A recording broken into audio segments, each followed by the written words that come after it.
아니 그러니까 기자의 질문에 제대로 답변도 안 해요. 딴 얘기하고 이래요. 아니 박 기자는 그런 느낌 안 받았어요? 아니 뭐 저도 봤습니다. 봤는데 네.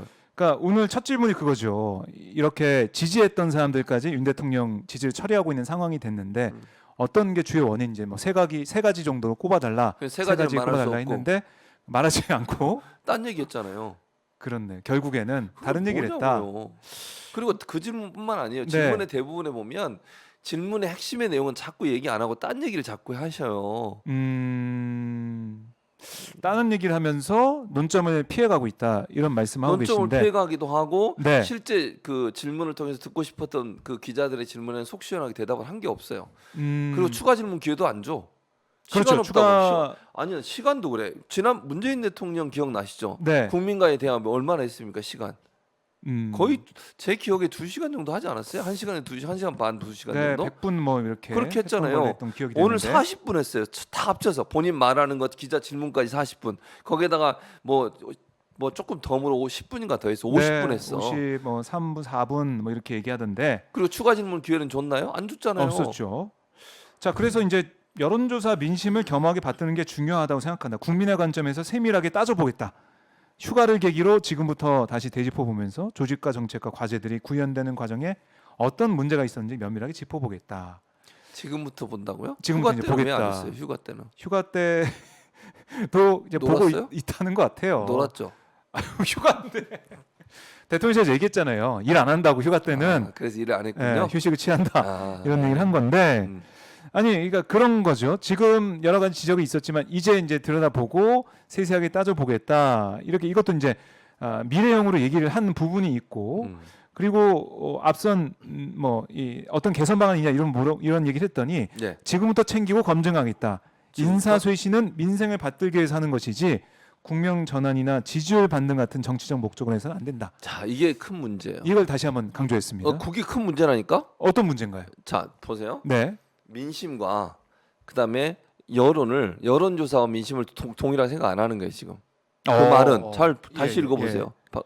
박 기자님. 네, 그러니까 이 인사쇄신은 민생을 받들기 위해서 하는 것이지. 그렇지, 그렇죠. 국면 전환이나 지지율 국면 반등 전환은 같은 아니다. 국면 전환이나 지지율 얘기하죠. 반등. 예. 국면 전환 지지율 반등이 인사와 연관이 없다고 보는 거예요. 그러면 논리적으로 논리적으로 그렇잖아요. 민생을 받들기 위해 하는 것이지. 그렇지. 네. 국면 전환 지지율 반등에 연관된 건 아니다. 아니다. 그럼 결국 뭐냐면 지지율은 민생이 아니라고 생각하는 거라니까. 그런 논리잖아요. 지금 잘 보세요. 제 말이 틀리나. 그렇네요.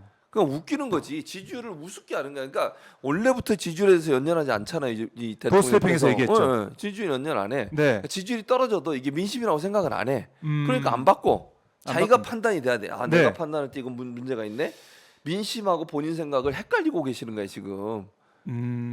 지지율이 민심이에요. 지지율이 아니 그리고 지지율이 네. 예를 들면 어떤 하나 특정 여론조사 기관에서만 20% 나오고 나머지 뭐 40% 나온다고 치면 그럼 내가 인정을 하겠어요. 그거는 뭐 이 여론조사가 약간 문제가 있다. 근데 대부분의 여론조사가 20% 되잖아요 지금. 그럼 이건 심각하게 봐야지. 그게 민심이에요. 뭐가 민심인데 대체? 아니 대체 본인은 민심 어디서 듣는 거야? 본인 주변에 있는 분들한테만 듣나? 네, 여론조사는 아닌 것 같아요. 여론조사는 본인 친한 부신하는 분한테만 것. 듣느나 보죠. 그러니까 이 마치 지금 인적 쇄신하는 거 막 요구하는 게 네. 정치적 이유와 정치적 목적과 또는 지지율 반등을 위한 수단이다 이렇게 판단하는 거야.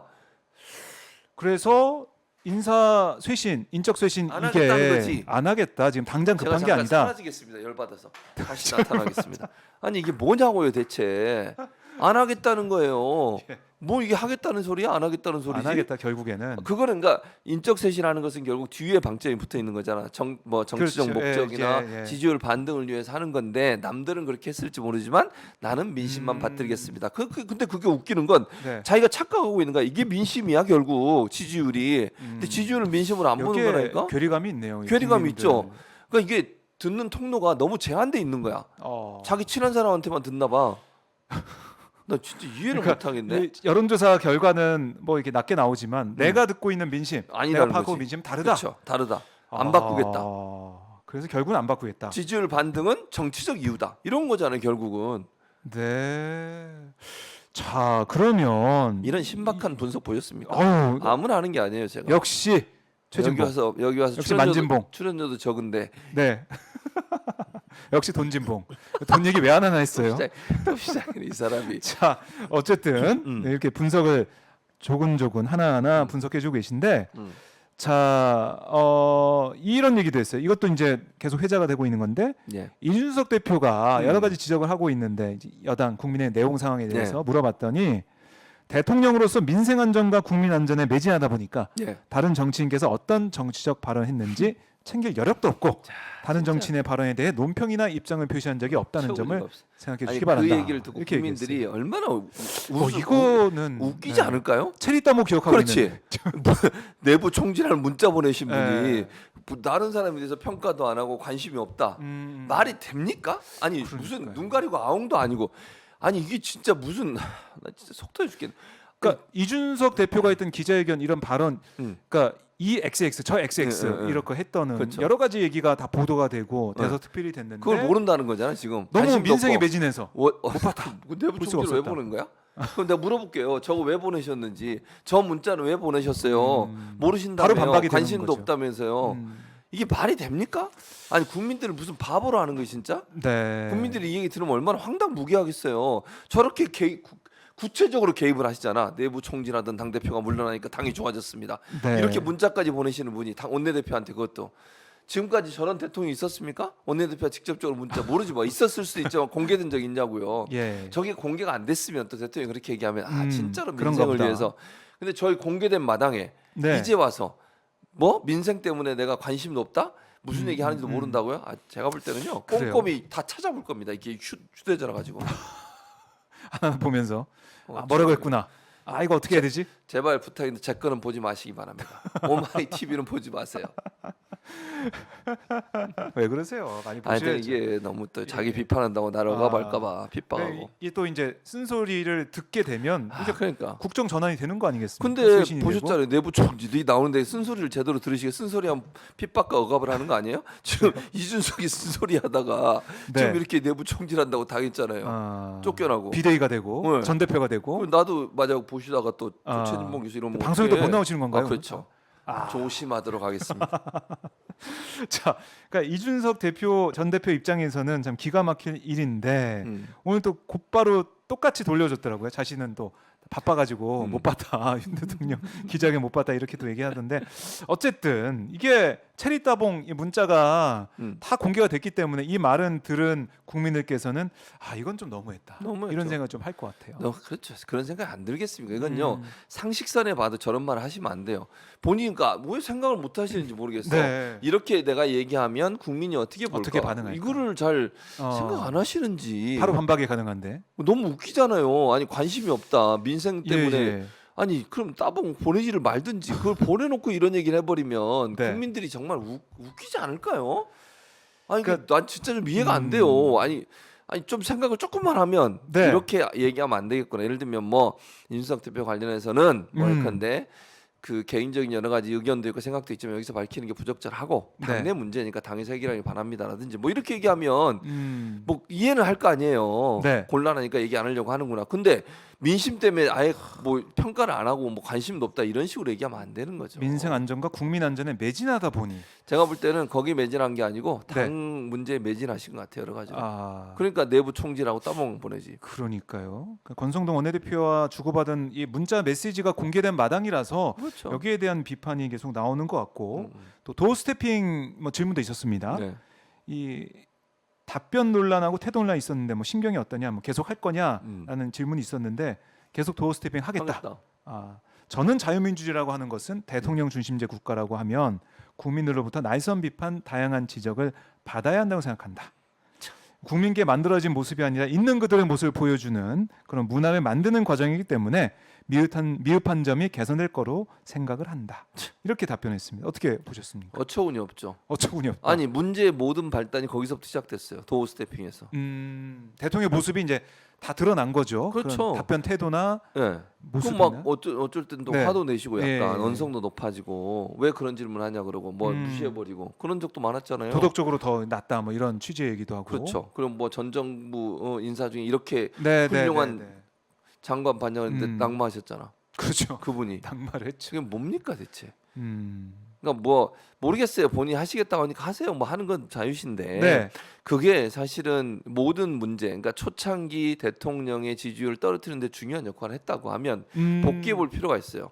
돌아보고 이게 그래서 요즘 최근에 바꾸긴 했더라고요. 약간 뭐 모두 발언하고 그대 모두 발언하고 질문 한두 개만 받고 네. 이렇게 너무 형식적으로 가는데 뭐 저는 보스태핑을 본인이 하시겠다면 하세요. 하는 건 뭐 전혀 문제가 대통령 없는데. 마음이니까. 그렇죠. 네. 그러나 이제 그러려면 정말 잘 훈련이 되고 준비가 돼야 돼요. 정무적 언어든 발언도 대통령 문재인 대통령 집안 수의하는 것도 그 질문을 그렇게 답변하면 되겠습니까? 네. 대통령실 앞에서 다 하는데 뭐 법적으로 문제가 있습니까? 이게 말이 됩니까? 그거 이제 들어보니까 시행령으로 네. 막을 수 있다. 최재성 전 수석이 그렇죠. 페이스북에 글도 올렸던데. 근데 그 시행령을 안 하잖아요. 그러네. 검찰이 다른 건 하고. 뭐 예를 들면 입법부가 했던 여러 가지 그 법적 취지에 네. 어긋나는 그런 시행령을 하면서 정말 국민들이 관심 갖고 있는 부분에 대해서는 전혀 조치를 취하지 않는 태도로 보이는 것이 이율 배반적으로 보이지 않습니까? 저는 예. 그렇게 보이고요. 대통령이 모두의 대통령이냐 과연 그런 생각이 들어요. 지금 하는 여러 가지 행동들을 보면 네. 그건 아니거든요. 뭐 물론 본인이 보수 정당의 후보로 나왔고 보수 정당을 지지하는 분들의 지지를 통해서 대통령이 됐지만 네. 최소한 대통령이 됐으면 이제는 그런 건 넘어서야 되는 거 아니에요? 모든 국민의 대통령이니까. 당연히 그래야죠. 한 정파의 대통령이 노동자들에 아니라. 대해서도 저렇게 좀 저는 개인적으로 적대적 감정을 갖고 계신 걸로 보여져서 참 안타까워요. 그래요. 노동자들에 대해서. 네. 그러니까 노동자들의 어떤 노동 행위나 노동 어떤 그 집회나 이런 부분을 상당히 부정적으로 보시는 시점이 있는 것으로 느껴지잖아요. 예. 그런 부분들은 저는 위험하다고 생각하거든요. 물론 위험하다. 노동자들이 뭐 불법을 행하고 예컨대 폭력적인 행사를 하고 이런 거에 대해서 어느 정도 공권력이 투입이 필요하다고 보지만 네. 그게 아니고 정상적인 방법으로 본인들의 불합리한 어떤 청구라든지 아니면 잘못된 제도나 정책을 바꿔달라고 요구하는 것마저도 네. 불법으로 몰고 공권력 투입을 시사하는 발언을 하고 대통령이 도어스태핑에서 그런 발언은 정말 위험한 거예요. 노동부 장관도이나 아니면 무슨 뭐 밑에 있는 행안부 장관 이런 분들이 그런 얘기하면 네. 그건 뭐 어느 정도 이해는 되잖아요. 아하. 근데 대통령이란 분이 그런 얘기를 하시면 안 돼요. 정무적 판단이 안 들어간 거지 결국. 그래요. 그러니까 이런 좀 미흡한 부분들이 계속 이제 노출이 되고 있는 도어 스태핑인데 이걸 제대로 뭐 어떻게 보면 정제된 그런 발언이나 아니면은 여러 현안에 대해서 제대로 인식을 하고 국민을 설득할 수 있는 그런 차원의 어떤 고차원적인 도어 스태핑이 아니면은 오히려는 불리할 수 있다 이런 말씀이신 그렇죠. 것 같은데. 그렇게 생각해요. 근데 뭐 하시라고 하세요. 뭐 하는 네, 알겠습니다. 자, 근데 오늘 기자회견 쭉 보면 등장하지 않은 언급되지 않은 사람이 한 명 있었어요. 누굽니까? 김건희 아, 세 글자 이름이 기자들도 안 언급이 됐어요. 물어봐요. 안 물어봤어요. 그래서 여기에 대해서 왜 안 물어봤냐 이런 비판도 좀 아까 뭐 인터넷 온라인 상에서도 그렇죠. 댓글상에서 나오고 있는데 뭐 지금 언론 학자시니까 네. 어떻게 좀 보십니까? 이런 그러니까 기자들의 그건 질문. 기자들이 물론 이제 네. 모르겠어요. 그 기자들이 전부 다 손을 들었지만 모든 사람들 기회가 안 갔잖아요. 너무 짧아가지고. 강인선 대변인이 지목을 했습니다. 지목을 했어요. 근데 예. 뭐 공교롭게도 보니까 네. 진보적 성향의 언론사는 한 분도 지명을 못 받았어요. 누가 있습니까? 그렇네요. 대부분 다 경제지. 머니투데이, 한국경제, 뉴스원, 뉴스원, 채널 A, 채널 A, SBS, SBS, 뭐 이런 기자들, 외신, 외신 두 CNN. 분, CNN하고 ABC, 요미우리, 요미우리 맞아. 그렇게 그러니까 있었죠. 공교롭게도 진보 언론사들한테 기회를 안 줘요. 그러니까 물론 거기에 있는 모든 기자들이 문제라고 저는 보지 않아요. 그런 네. 질문을 준비했던 사람도 있을 수 있어. 있을 수 있죠. 기회를 안 줘가지고 못했을 수 있는 거잖아. 그럼 최소한 문재인 대통령은 그걸 안배했잖아요. 진보 언론사에도 기회를 주고 보수 언론사에도 기회를 주고 네. 심지어는 뭐 대통령한테 무슨 근자감이냐 이런 얘기까지 당돌하게 하는 기자도 있었고. 그렇잖아요. 그분이 네. 나중에 대변인도 하고 국민의힘 가셔서 국민의힘 갔죠. 그러셨잖아요. 네네. 그런 기회를 줘야지. 그래야 김건희 여사 관련된 질문도 나올 것이고 좀 껄끄러운 질문도 나올 거 아니에요. 근데 오늘 질문 내용 보면 그렇게 껄끄러운 내용이 별로 없었어요. 그렇네요. 내용상으로 보면. 네네. 그 지명권을 강인선 대변인이 갖고 있었고 몇 명 되지도 않고 시간도 짧으니까 모든 사람이 질문할 수 있는 기회도 없었어요. 그러니까 만약에 강인선 대변인 이제 지목하는 거니까 대변인실 입장에서는 대통령실 입장에서는 국민들이 보기에 이런 뭐 시비나 비판이 나오지 않게 하려면 그렇지. 진보 보수 매체 좀 다 섞어가지고 질문했으면 그렇게 하는 게 맞죠 사실은. 예. 아니면 시간을 좀 더 충분히 주든지 시간도 40분으로 제한해 놓고 아니 무슨 100일 동안 100일 그거 얘기하는데 앞에 모두 발언 20분 정도 해버리고 나머지 20분 가지고 무슨 질문을 하겠다는 거예요. 그러니까. 언론사 기자가 100여 명이 와 있었는데 거기에. 네. 그럼 그 중에 선택된 사람은 대변인이 지명하는 사람이잖아요. 모르겠어요. 어떤 뭐 물론 특정한 의도를 갖고 있는지 아닌지 제가 모르지만 공교롭게도 그러면 또 진보적 성향의 언론사들한테 한 번도 왜 기회를 안 줬냐는 거예요. 그럼 껄끄러운 질문이 나오는 것을 피하려는 의도가 있지 않았나는 생각이 들 정도예요. 그래서 저는 이거는 정말 잘못됐다. 그 어느 정도 사실은 네. 균형을 맞춰야 되는 거잖아. 보수적 성향의 언론사한테 물어본다면 진보적 성향의 언론사들한테도 기회를 줘야죠. 네. 그리고 껄끄러운 질문도 받게 하고 김건희 씨가 사실은 김건희 여사 때문에 여러 가지 논란이 많았잖아요. 100일 동안. 그렇죠. 그분이 행보하면서 뭐 사적 인연 이런 분들 함께 동행하고 네. 그러다 보니까 지지율도 많이 떨어지고 또 음. 건의사랑 이 문제도 있었고 법사와의 관련 이런 문제도 있었고 사적 채용에 관련해서 간여됐다는 얘기도 있었고 또 그분이 지금 그 조사받고 있는 두 가지가 있잖아요. 도이치모터스 관련된 문제. 네. 오늘 또 나온 뉴스가 그것도 있었잖아. 네. 그 뭐야 취임식. 취임식에 그 네. 어디 장모 그래. 최모 같이 씨 그 공범. 처벌받았던 분. 예. 네. 김모 그분이 씨가 또 초대됐다. 부인하고 같이 갔다. 그렇죠. 그런 문제는 충분히 질문해야 되는 거예요. 그 부인에 대한 리스크, 부속실 그러니까요. 문제 이런 문제가 이- 나와야 되는데 그런 질문이 전혀 없었어요. 그러니까 그것도 참 그러니까 이게 언론사의 문제인 것인지 네. 아니면 아까 제가 말씀드린 것처럼 그런 질문을 준비했을 언론사도 있을 수 있다니까. 그렇죠. 있을 수 오마이뉴스 있죠. 기자한테 질문을 했거나 경향신문이나 뭐 한겨레 이런 기자한테 기회를 줬으면 네. 그런 질문을 했을 수 있잖아요. 그러니까 그게 질문 지명 그 할 수 있는 권리를 얻어야 되잖아요. 그렇죠. 손을 들어서 예, 예. 지명을 받아야 되는데 그게 안 네. 됐으니까 그 자체부터 좀 문제가 있었지 않냐 그렇죠. 이런 거죠. 그거니까 왜 강인선 대변인이 자기 마음대로 하냐고. 그러면 자기들한테 좀 우호적인 질문을 하거나 아니면 평이한 질문을 할 수 있는 언론사를 본인이 생각이 지명할 수도 있잖아요. 강인선 그러니까 대변인 그런 입장에서. 의심이 든다는 거죠. 그렇죠. 의구심이 나온다는 그런 의구심 거죠. 들죠. 그래서 이 김건희 이 질문 또 건진법사 질문 이런 네, 것들 없어요. 그러니까 전혀. 그동안 지지도가 떨어져 있는 여러 가지 이유 중에 그리고 뭐 시사전을 보셨죠? 조사 그러니까 대통령한테 가장 많은 영향을 미칠 건 사람 언론사들 누구냐? 기자들 대상으로. 네. 그러니까 시사저널에서 조사한 건 뭐냐면 대통령이 네. 가장 많은 영향을 미칠 걸로 보이는 사람 네, 1위가 김건희 네, 맞아요. 여사였어요. 누구든 다 그렇게 생각하죠. 네. 기본적으로. 그리고 이제 인사 관련 비선 논란 이런 것도 계속 이제 불거져 있는 거고 네, 지지율 네. 하락의 가장 큰 요인 중에 하나다라고 얘기하고 있는데 이게 질문이 안 왔다는 것 자체 이게 좀 맞느냐? 안 맞죠. 그러니까 이게는 아까도 얘기했잖아요. 이게 기자들을 비판할 문제인 것인가. 물론 그 발언권을 얻은 기자들한테 비판을 할 수는 있겠지. 왜 그런 질문만 하냐. 국민들이 정말 궁금할 질문을 해줘야지. 이럴 수 있지만 시청자 입장에서는 그렇죠. 근데 뭐 이제 저는 더 큰 문제는 왜 진보적 성향의 언론사 기자들한테는 기회를 안 줬냐가 더 큰 문제라고 생각해요. 네, 그런 질문이 나왔을 수 있잖아. 충분히. 그렇죠. 누가 봐도 그 국민들이 알고 싶어하는 내용이고 국민들이 가장 문제로 지적하는 부분이기 때문에 네, 그런 부분에서 질문이 준비돼 있었을 언론사가 분명히 있었을 거예요. 근데 그 언론사들한테 기회를 주지 않음으로써 결국 그런 질문을 피해간 거잖아. 그래서 그거는 대변인실이 잘못한 거죠. 강인선 대변인. 그러니까 이런 시비가 일어나지 않게 그렇죠. 그거 좀 공정하게 배분하고 했었어야죠. 분배를 했어야 되는데 그게 안 네, 네, 네. 됐다라는 생각이 들고